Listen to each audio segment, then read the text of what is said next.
Welcome, Sydnee and Suzy. Yeah, we're really excited to bring your work to IFSLA and introduce you for the upcoming training happening on October 2nd.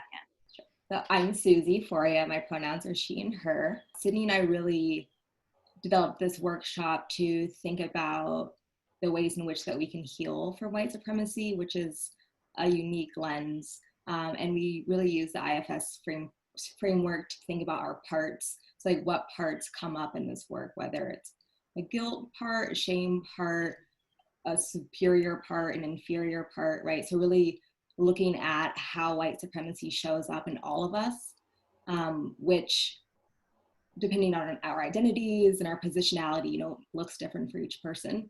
And so it's really about like the internal work and looking at ourselves, looking within, and just seeing like how we can begin the healing process to undo some of these ideologies that we all have inside of ourselves.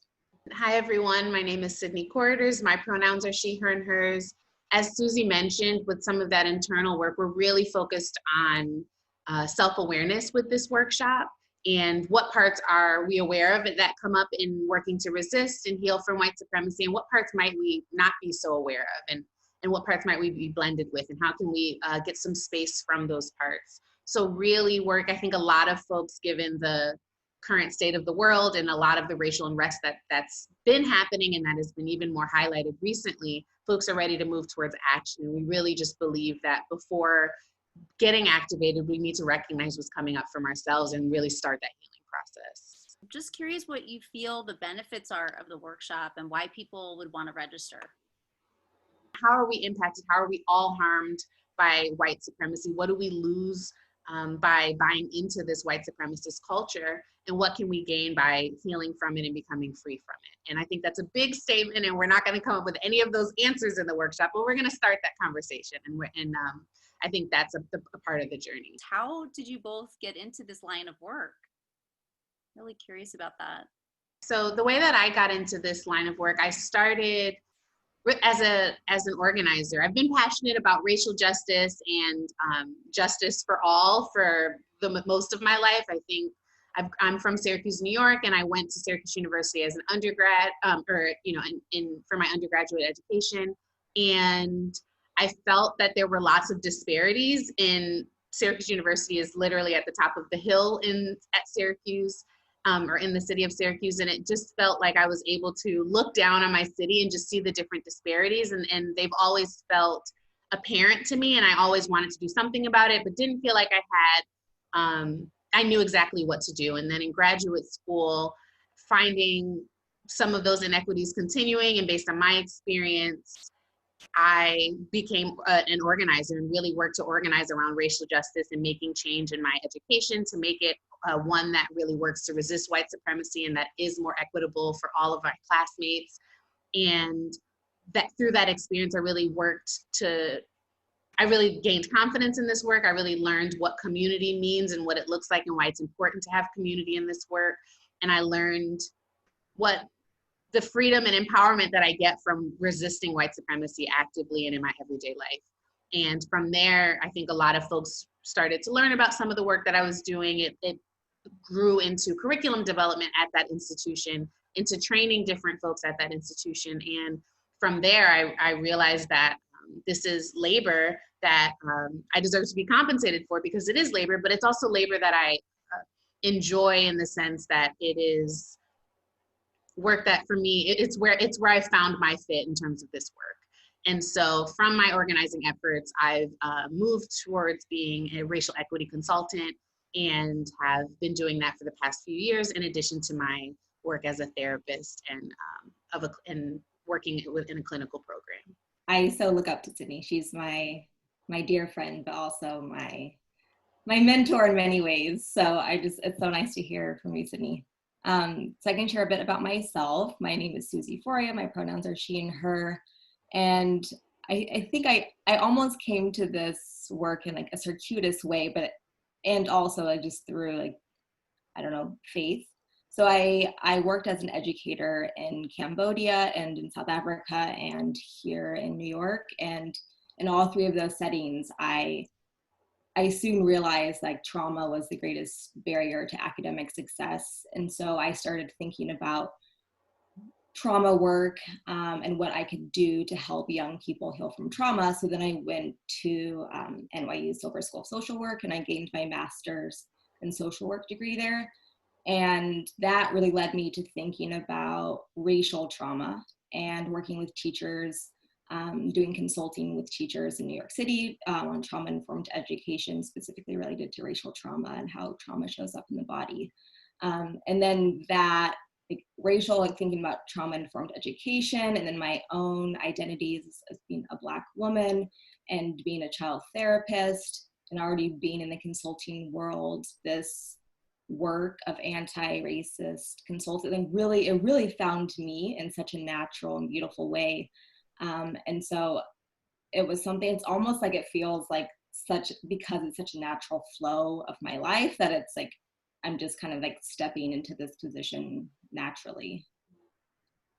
I'm curious if each of you could name 2 of the biggest takeaways that you want people to have when they do your training.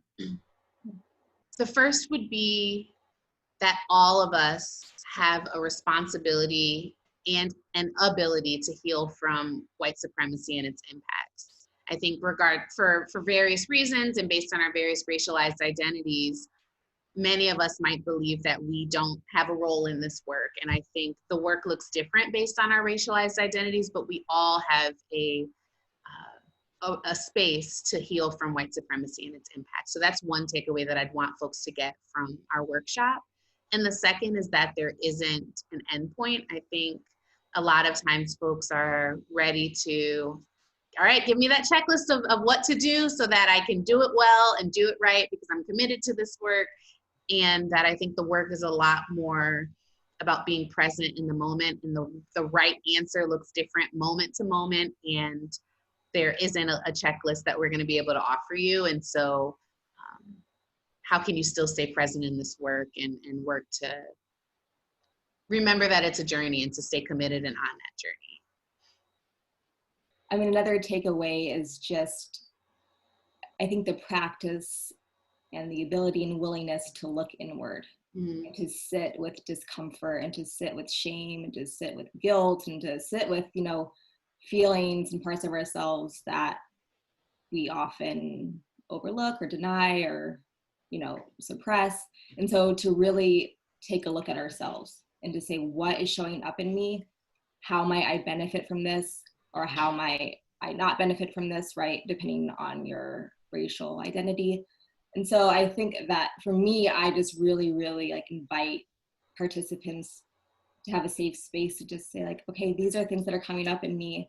This feels scary, or I feel shameful, and how can we work through that so that we can work towards healing? Because we can't work towards healing if we have so many barriers in the way.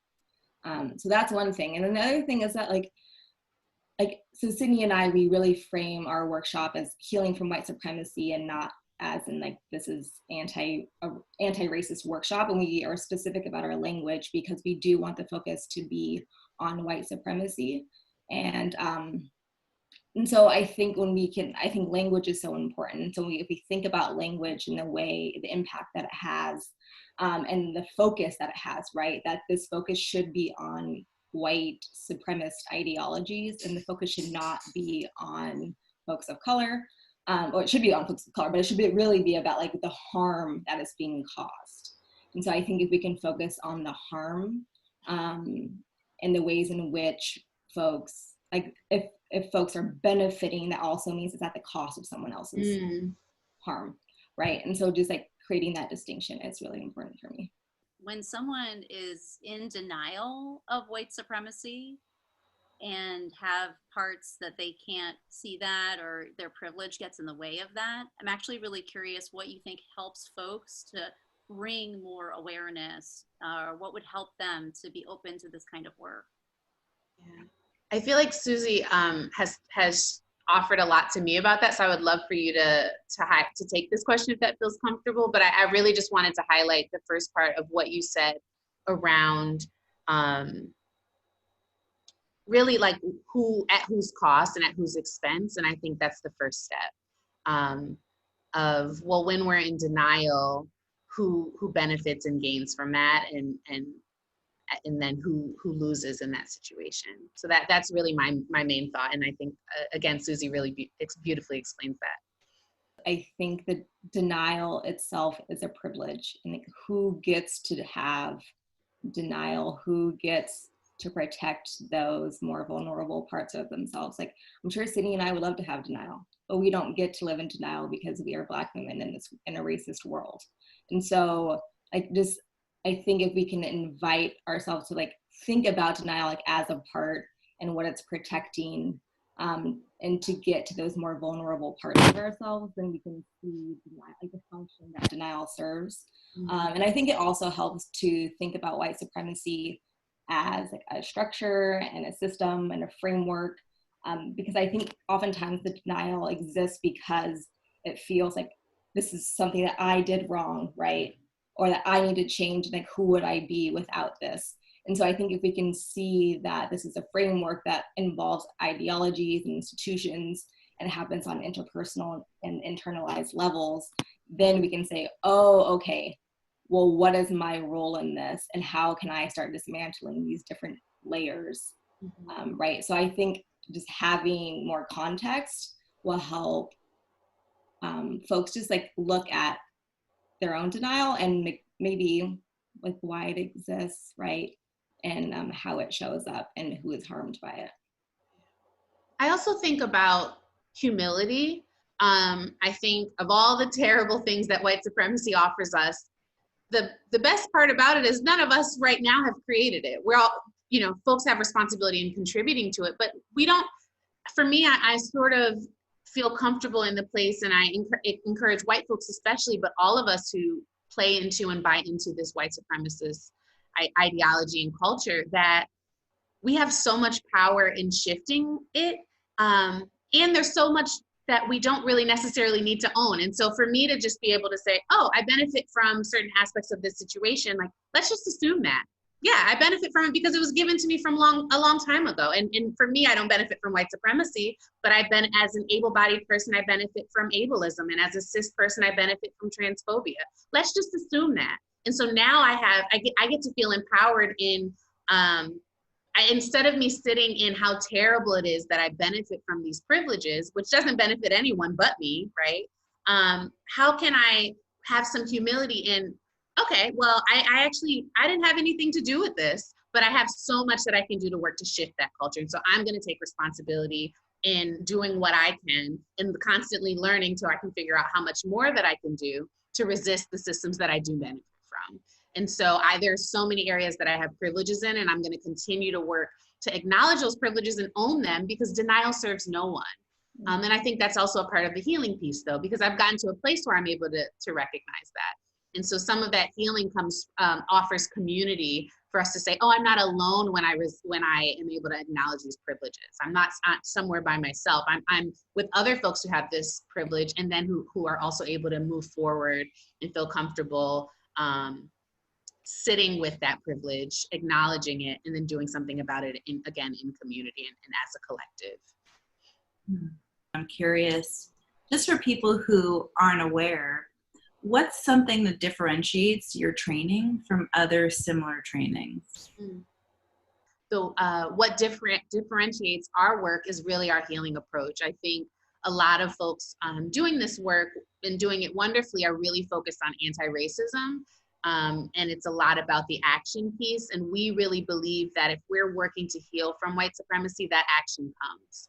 That there isn't sort of a list of here's how to be an ally in whatever way, but that I know that white supremacy has me really buying into this capitalist system that I need to work individually because that is what's most efficient and that is what will get things done. And I know that I lose things from that, right? That I know that me checking emails at 10 p.m. for work when I'd like to be with my family or resting, I'm losing something from that. And so when I'm working to heal white supremacy, that I am setting boundaries for myself so that I can be more connected with the people in my life, and that I can be rested so that I have the energy to sustain in the anti-racist work that I'm committed to doing, right? And so I think our shift in approach helps, at least for me, make it feel a lot more accessible. There's not just a list of ways to be an ally, but it's really, how can I just become a more whole, more full, more connected person that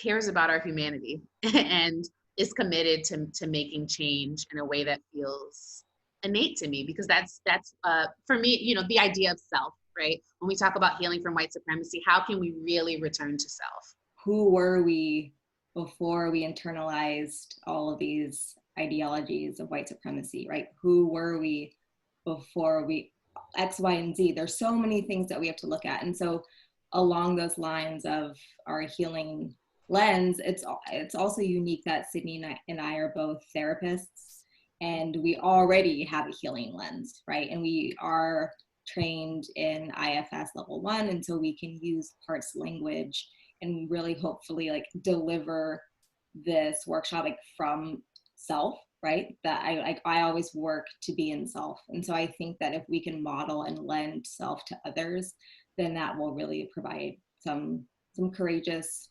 conversations. Yeah. Absolutely. I mean, I know in the 10-minute conversation that I had with Sydnee, even just helping to organize this workshop with Jen, I mean, my mind was blown. It was like parts that I didn't even know were related to white supremacy. I was like, oh my gosh, like my perfectionism is related to white supremacy. Boom. Like it's just like mind blowing. So, and I loved and appreciated so much of what you talked about your work being healing and about humility. And I'm just so looking forward. I know Jen and I are just so looking forward to this workshop on October 2nd. So appreciate you both being here and doing this work. Thank you both so much. We're so excited to be doing this with you on October 2nd, and just can't wait to dive in.